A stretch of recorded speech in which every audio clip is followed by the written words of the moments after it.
अस्सलाम वालेकुम स्टूडेंट्स। अब तक हम काफ़ी कॉन्सेप्ट्स पर बात कर चुके हैं और लास्ट लेक्चर में हमने ये डिस्कस किया था कि अगर एक्सपेंसेस को रिकॉर्ड किया जाए तो वो किस तरह रिकॉर्ड किया जाता है, और साथ साथ हमने ये भी समझा था कि इनकम्स किस तरह रिकॉर्ड की जाती हैं। तो अब हम बात करने जा रहे हैं, देखिए उन्हीं एक्सपेंसेस के टॉपिक को ही क्या करेंगे, कंटिन्यू करेंगे, इनकम को भी कंटिन्यू करेंगे।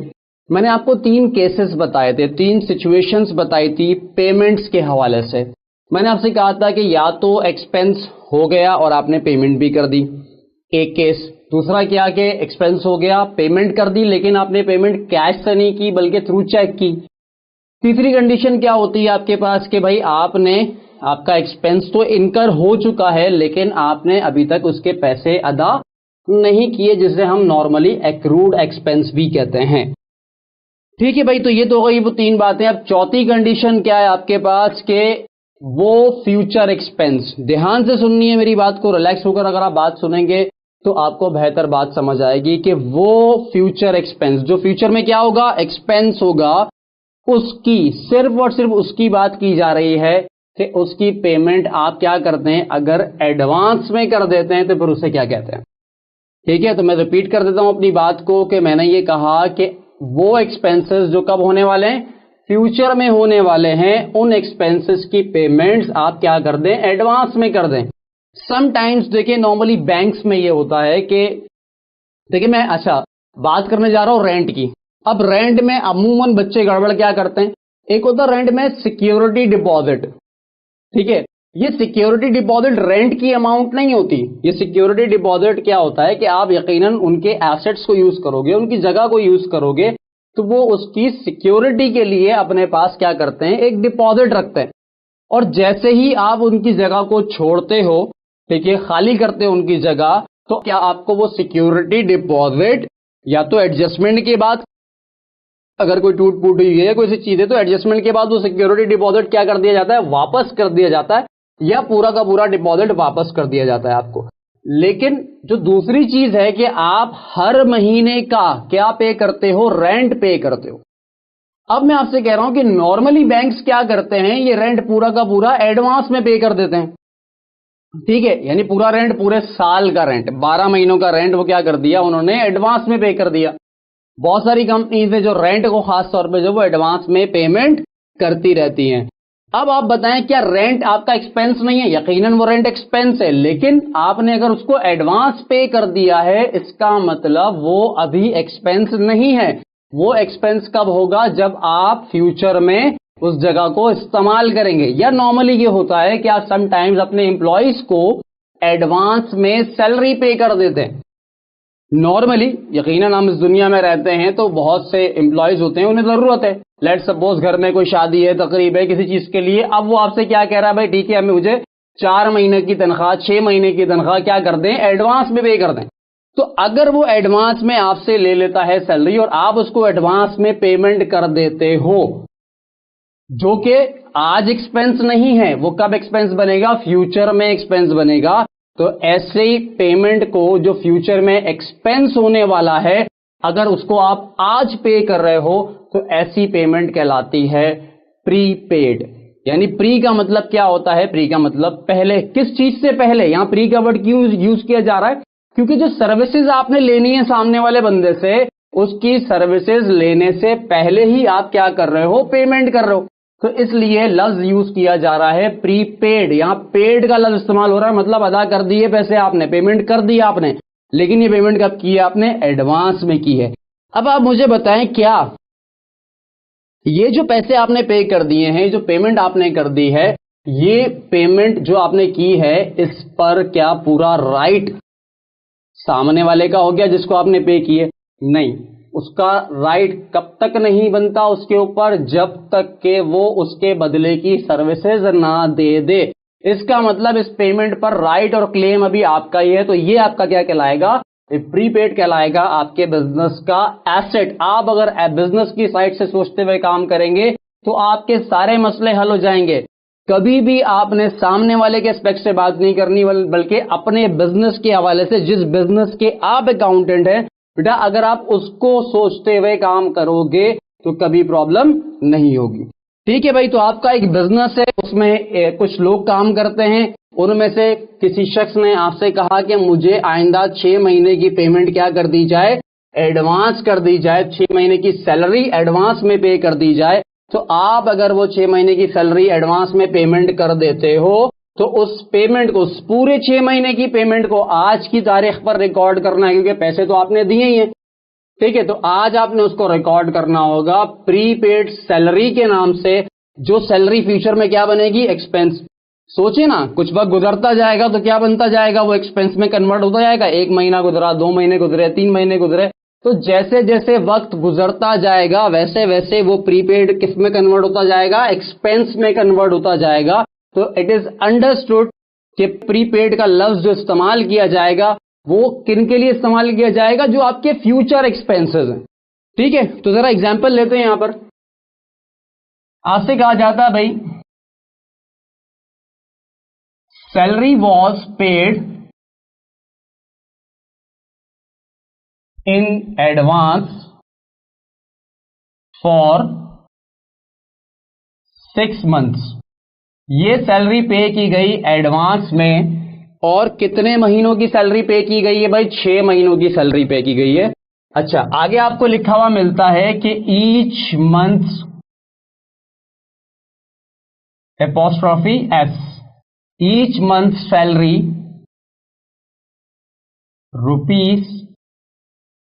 ₹20,000। इसका मतलब क्या हुआ कि आपने ये जो सैलरी पे की है वो कितनी अमाउंट पे की होगी। अगर मैं ये कहूं कि भाई 1 महीने की तनख्वाह बनती है कितनी, 1 महीने की तनख्वाह है 20,000 रुपए, और आपसे कहा यह जा रहा है कि हमने क्या किया भाई, 6 महीने की सैलरी क्या कर दी, एडवांस में पे कर दी। तो अगर 6 महीने की सैलरी आपने एडवांस में पे कर दी और 1 महीने की सैलरी बनती है 20,000, तो इसका मतलब क्या हुआ कि आपने, यानी 20,000 1 महीने की तनख्वाह और 6 महीने की आपने पेमेंट की है, तो मल्टीप्लाई बाय 6 कर दें इसको, तो आपको जो आंसर मिलेगा यहां पर वो कितना मिलेगा भाई, 1,20,000। इसका मतलब जो आपने एडवांस में सैलरी पे की है वो कितनी पे की है, 1,20,000 रुपए। आपने ये नहीं सोचना कि भाई 1 महीने की सैलरी 20,000 है तो मैं प्रीपेड की जो एंट्री बनाऊं आज वो 20,000 से बनाऊं, नहीं। जितना आपने टोटल पे किया है, फ्यूचर में जब एक्सपेंस होगा तब की तब देखेंगे। आज मेरा जो मकसद है इस लेक्चर में आपको बताने का, जो मकसद है वो क्या है कि आपने क्या करना है, आज आपने जितनी पेमेंट की है सारी पेमेंट, टोटल पेमेंट को आज आप रिकॉर्ड कर ले प्रीपेड के अकाउंट में। और अगर मैं आपसे कहूं कि यहां पर जो प्रीपेड का अकाउंट खुलेगा वो किस नाम से खुलेगा, वो खुलेगा प्रीपेड सैलरी के नाम से। अगर ये रेंट मैंने एडवांस में पे किया होता तो मैं इसको क्या लिखता, प्रीपेड रेंट। अगर मैंने कमीशन एडवांस में पे किया होता तो मैं क्या लिखता, इसको प्रीपेड कमीशन। यानी जो भी एक्सपेंस का टाइटल है वो प्रीपेड के साथ यहां पर यूज होगा। ठीक है भाई, आगे चलते हैं। तो प्रीपेड सैलरी अकाउंट आपके बिजनेस का एसेट अकाउंट है, और ये इस वक्त क्या हो रहा है, इंक्रीज हो रहा है। और जब एसेट इंक्रीज होता है तो according to debit credit rules आप इसको रिकॉर्ड करेंगे डेबिट साइड पे। ठीक है भाई, आगे चलते हैं। तो प्रीपेड सैलरी अकाउंट आपके बिजनेस का एसेट अकाउंट है, और ये इस वक्त क्या हो रहा है, इंक्रीज हो रहा है। और जब एसेट इंक्रीज होता है तो according to debit credit rules आप इसको रिकॉर्ड करेंगे डेबिट साइड पे। मैं जानता हूं मैंने स्ट्रक्चर्स बहुत बनाए, लेकिन जैसे जैसे आप इसको करते जाएंगे तो आपको इन स्ट्रक्चर्स का फायदा समझ आएगा, क्योंकि जितनी प्रैक्टिस आप करेंगे आप उतने ही इस काम में माहिर होते जाएंगे, उतने ही परफेक्ट होते जाएंगे आप इस काम में। तो बेहतर है, मैं आपको रेकमेंड करूंगा कि आप हर एंट्री के लिए शुरुआत में, इनिशियल फेज पर कुछ वक्त मेहनत कर लें इस चीज के ऊपर।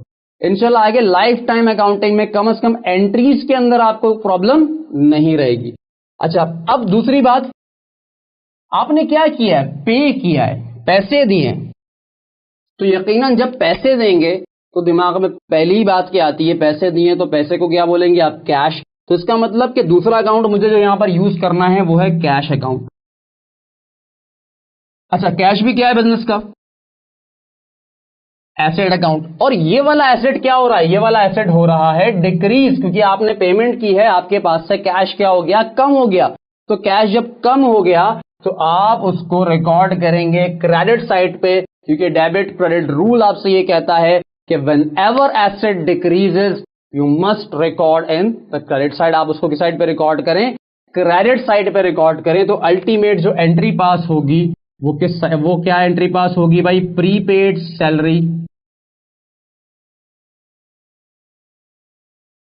डेबिट और कैश क्रेडिट विथ ₹120,000, यानी 1,20,000 रुपए से आप ये एंट्री पास करेंगे।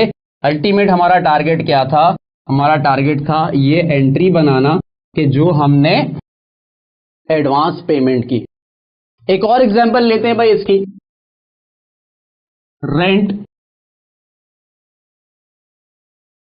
Rent was paid in advance, rent was paid in advance